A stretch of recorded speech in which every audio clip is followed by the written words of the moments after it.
Samuel Medina, the owner of Libros A.C., a publisher and book distributor in Santurce, San Juan, Puerto Rico, told me about a type of fish that only eats dead crocodiles at the bottom of the ocean.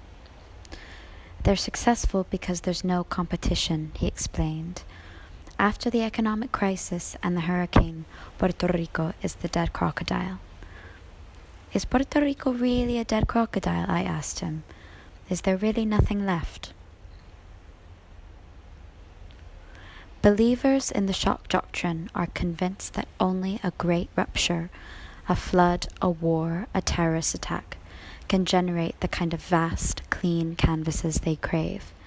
It is in these malleable moments, when we are psychologically unmoored and physically uprooted, that these artists of the real plunge in their hands and begin their work on remaking the world, says Naomi Klein in The Shock Doctrine.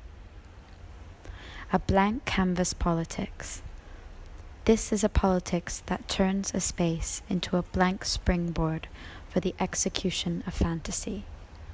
It becomes mute, when in reality it is only through centuries and centuries of various clashing loud infrastructures that colonized spaces like Puerto Rico can be rendered mute or blank at all.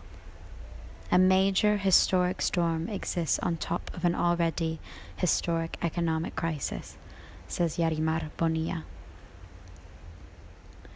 Maybe there can be a blankness that contradicts the mechanisms of blank canvas politics. After the hurricane, a saying was formed, Detras de los Arboles vive gente. It means, under the trees there are people that live. My friend told me this as we drove down a highway. Prior to the hurricane, trees covered the view from the highway, thick green curtains. The hurricane knocked down many of these trees, revealing a blank, sparse view of stumps, half-trees, and mountain views. With this blankness, all the impoverished houses of small mountain villages came into view. This is where the poorest people of Puerto Rico live and lived, before, during, and after the hurricane. It is in the blankness that the shades of the reality become clear. Puerto Rico is one of the most economically unequal countries in the world, and after Maria, over half of the population lives below the poverty line.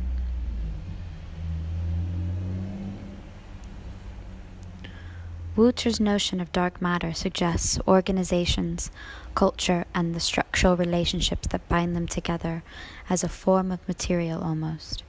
The metaphor may not be perfect, but it usefully gives a name to something otherwise amorphous, nebulous, yet fundamental.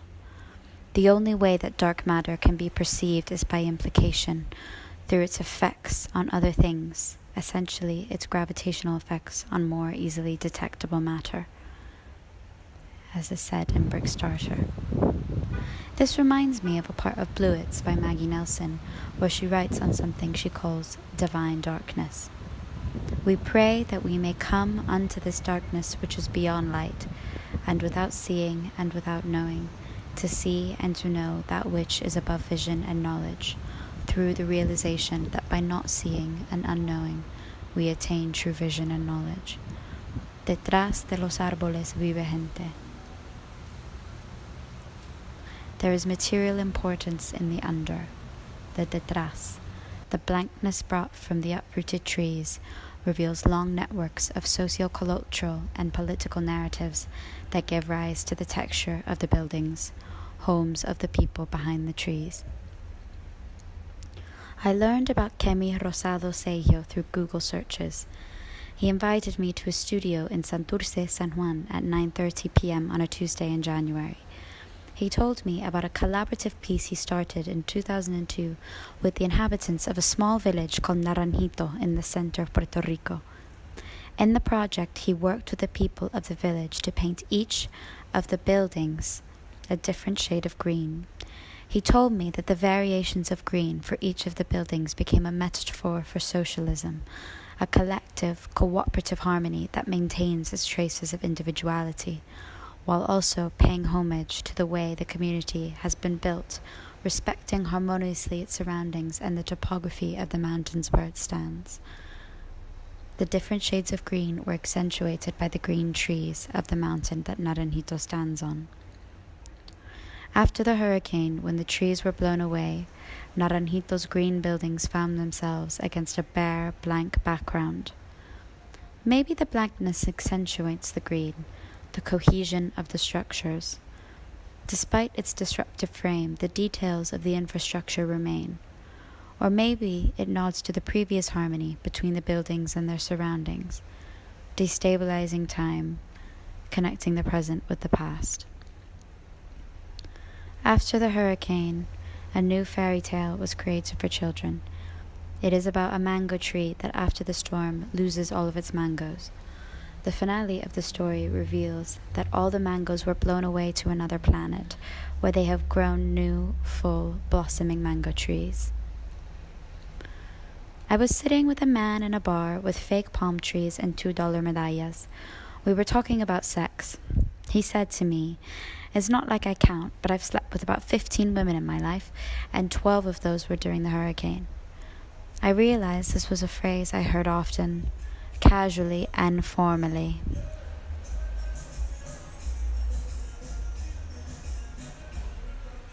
Durante el huracán, during the hurricane. It cannot mean the 12 hours that the hurricane actually lasted. That would be very impressive on this man's part. No, the hurricane is a large time frame, anywhere from 3 to 6 to 8 months, or more months, repercussions clustered into an all-inclusive state of during. The morning of Hurricane Maria swells into an ambiguous frame of time, a frame that with it carries its own forms of habits, domestic, sexual. Durante el huracán, I smoked more cigarettes than ever before because there was just nothing to do except invent habits and routines. During the hurricane, I was in the best shape of my life because I would jog every morning and evening and sometimes after lunch. I held about 20 interviews about the hurricane, all ranging in formality, and not a single person mentioned the night of the storm, even after I asked, "How was the storm for you?" Maybe this is due to trauma. The storm is not an event. It is a continuously swelling time frame. Ad Ra says in Forgotten Lands, a local San Juan zine made about Puerto Rico, that there is an old wives' tale that says that hurricanes are the souls and cries of our ancestors in Africa. It is said that they travel a curse, a legacy of children taken over the vast ocean. I see the phrase, "Keep walking Puerto Rico," which I realize is an advertisement for Johnny Walker Black Label Scottish whiskey. "Move towards a future," says Johnny Walker Black Label Scottish whiskey. "Extract yourself from the during." I met a man from the border of Caguas and Gurabo. His name means fig. He is an atheist who believes his dreams grant him a sixth sense. We were driving down a freeway and he told me that Puerto Rico has more Walgreens and Walmarts per square mile than anywhere else in the world. There are 118 Walgreens in Puerto Rico. During the hurricane, durante el huracán, he waited, as did many others, in a queue for 7 hours, and got so bored of standing, he would take turns standing on one leg to give each leg a rest. He came to Walgreens to try and buy some kind of light source, because he was tired of the tense darkness the lack of light brought during meal times. He hated hearing his dad and grandpa chew in the dark. He said to me, there is nothing about hearing people eat, which was as repulsive as then. He wondered why he never noticed the sound of people eating when he was able to see them. He said he could characterize during the hurricane by the silent sound of chewing. He hated sitting around the living room while talking about politics in the dark, because it was boring and unhelpful. He couldn't see his father's expression when he disagreed with him, which made him hate him less and more at the same time. He couldn't feel anything fully without seeing, and he felt like every time he ventured his fork forward, it was a journey towards a sense that felt odd and wrong without sight. So he waited 7 hours in the queue at Walgreens at the end of a strip mall called Plaza de las Americas. He said the parking lot of the Walgreens smelled of mildew, and the guy behind him was so bored he asked him what he did for a living 6 times. He responded politely 6 times. They had no more battery-powered lamps. The only thing he could find were racks and racks of novena candles, long, cylinder, often with an image of the Virgin Mary or a dying Christ. Bleeding, moaning, el cuerpo de Jesús, la Madre Divina. You rarely find these outside of Spanish-speaking countries. My grandmother gives me novena candles for every physical or emotional ailment I may have. A Virgin Mary for period cramps or avoiding pregnancy, a St. Francis if I want to pray for my sister, a Sacred Heart if I need protection from the demons within myself. Cuídate, mira la luz y Dios te ayudará. The novena candles are in the same aisle as the household cleaning products. Like the household cleaning products, they are organized by color. My friend told me he didn't need to buy any household cleaning products because he spent most of his day scrubbing the floor with lots of soap. He bought 12 novena candles and scattered them around the table without structure, but they illuminated his grandfather's chewing face in a thin line. It encouraged his sister to pray to this Guadalupe through the novena candle. She prayed that her period would come late from stress, so she wouldn't have to worry about trying to find anything that could potentially serve as a tampon-like thing. It was hard to get tampons during the hurricane, he told me. As we drove down the carretera, he told me so many different things. The day after I learned about Kemi Rosado's green buildings in Naranjito, I was walking down the street eating a sandwich when I found a lime green laundromat. I looked at the color green on the walls and thought about how green can be trees and grass, but also Sprite or nail polish remover. There can be something sickly. I think at the beginning of Ulysses, there's green bile in a chalice above Stephen Mother's coffin. I watched as the clothes turned round against the green walls. Isn't it funny how we have to swish clothes round and round to make them clean, or how we have to burn them with an iron to remove the creases? I took a video in this laundromat, and the attendant approached me and asked what I was doing. I told her I was making a little film about the color green.